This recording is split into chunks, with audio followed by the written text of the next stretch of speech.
A sárga-kékmezes Debrecen együttesét fogadta szerdán a Tatabánya Carbonex férfi kézilabda csapata a Budapest Bankliga soron következő fordulójában. A kékfehérek mindenképpen győzelemmel szerették volna megörvendeztetni szurkolóikat. Ez sikerült is, hiszen hajtós, kemény mérkőzésen 29-27-es győzelmet arattak a tatabányai fiúk. A találkozó első gólját az a Székely István szerezte, aki a mérkőzés során 10-szer volt eredményes.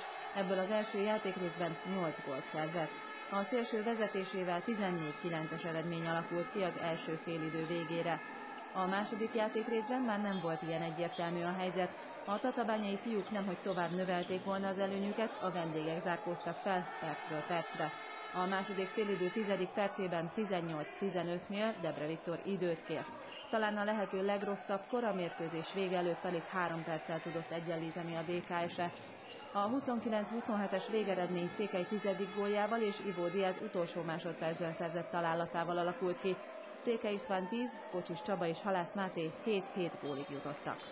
Nagyon nehéz volt, de hát azután most megint volt szerencsénk. Az előző 2 meccsen 1 góllal kikaptunk, most 2-vel nyertünk, úgyhogy reméljük legközelebb is mi leszünk fölül. Jó érzés úgy menni esetleg cserére, hogy gól volt a vége az előző támadásnak. De mindegy, hogy kilövi a gólt, az a lényeg, hogy 29-27-re nyertünk. Reméljük, hogy gyöngyösen és ugyanilyen eredmény lesz fordítva persze nekünk, és akkor meglátjuk, hogy 8-ba fogunk kerülni, és akkor nem lesz semmi probléma. Tudtuk, hogy a győzelemnek az alapja lehet jó védekezés, és nekem igazából abba jutott a Tigris szerep, meg a Dénes Aminak. Én úgy érzem, hogy jól meg is oldottuk. Kaptunk egy 8-10 olyan labdát, ami úgy sorgott be, úgyhogy igazából én azt gondolom, hogy ha nincsenek ezek a szerencsétlen gólok, akkor olyan 20-22 kapott lövést sem lehetünk volna, és ez egy nagyon teljesítményhez volt. Elégedett vagyok, mert győztünk, ez volt a legfontosabb cél ma. Kikaptunk a Veszprémtől, kikaptunk a Szegedtől, 2 idegenbeli 1 gólos vereség, nagyon akartunk, rányomta egy kicsit a bélyegét a játékunkra, egy kicsit nyögvenyelős volt, talán megnyugtatott minket egy picit az első fél idei 5 gólos vezetés is, és talán önmagunktól görcsöltünk be egy picit, látszik még, hogy új a csapat, és nem mertünk kilépni a saját árnyékunkba, és talán ezért lehetett az, hogy 5-ről nem még elhúztunk 3 vagy 4 góllal, hanem visszamentünk 1 vagy 2-re. Én azt gondolom, hogy július 20-a óta csak ezért dolgozunk. Látszik a csapat, hogy nagyon akar, sokszor, amit már mondtam, ez egy ilyen nyögvenyelős akarásba megy át. Én azt gondolom, hogy ma az volt a legfontosabb, hogy győztünk. Most elmehetünk a Gyöngyösát, és ott is meg fogunk mindent tenni azért, hogy 2 ponttal érkezzünk haza. Nagyon sokat dolgozunk, ez egy csapatjáték, úgyhogy ez a csapat érdemel, hogy idáig eljutottunk, hogy mérkőzést meg tudunk végre nyerni. És ehhez hozzátettél, ha jól emlékszem, 10 gólt.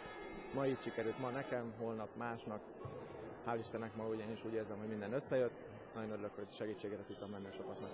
Én most azt éreztem a meccs után, hogy végre kezdünk jó csapat lenni. Mert én azt gondolom, hogy ilyen kiélezett küzdelmet, amikor ugye 1 gólon múlik, hogy valaki veszít vagy győz, ez csak a jó csapat tudja megcsinálni. Teljesen mindegy, hogy idegenben, itthon, bírók, nem bírók, jól megy a játék, nem megy a játék. Egy jó csapat ezeket a meccseket megnyeri, és mi, ahogy nézem, most formálódunk, és jó csapattá kezdünk alakulni, mert meg tudtuk nyerni ezt a mérkőzést. Jó időben sikerült gólokat szereznem, úgy éreztem, hogy ott volt egy holdpont a csapatnak, amikor talástalanok voltunk, így fel is jöttek 1 gólra. Hál' Istennek a végén még volt annyi erő a csapatba, hogy átlendüljünk ezen a holdponton.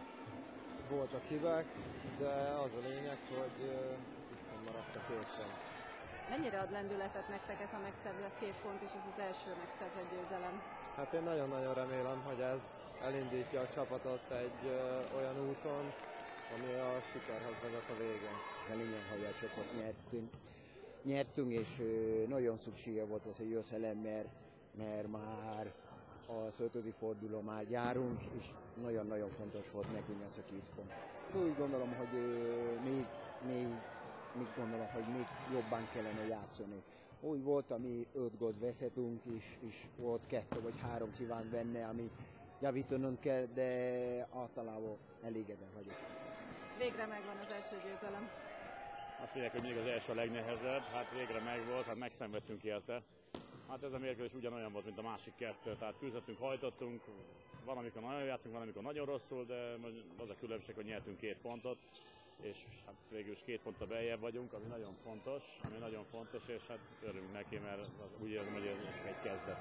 Óriási teheresek le a fiúk vállára, meg a miénkről is, hát természetes, hát amíg nincs 2 pontod, amíg ott állsz nullán és utolsó helyen vagy, az egy borzalmas érzés.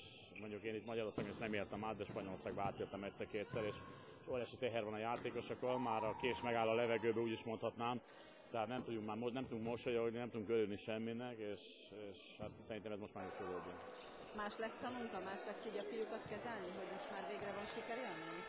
A fiúkat nem volt nehezetésre kezdeni, hát dolgoznak, nem kezdve van a baj, tehát csak az a baj, hogy idő után az ember elbizonytalanodik, tehát most is volt egy időszak, amikor leültünk, tehát látszott a játékunk, hogy a 20 emberünk kezdenek elfáradni, a többiek nem tudtak annyit még hozzátenni, tehát ez is idő kell, tehát rengeteg új emberünk van, akik azért ilyen meccseket nagyon ritkán játszottak, és ha játszottak is, tehát már nem ért már nagyon semmit, igaz, de hát majd szép folyamatosan az összeállunk szerintem, és az össze csak jobb lesz.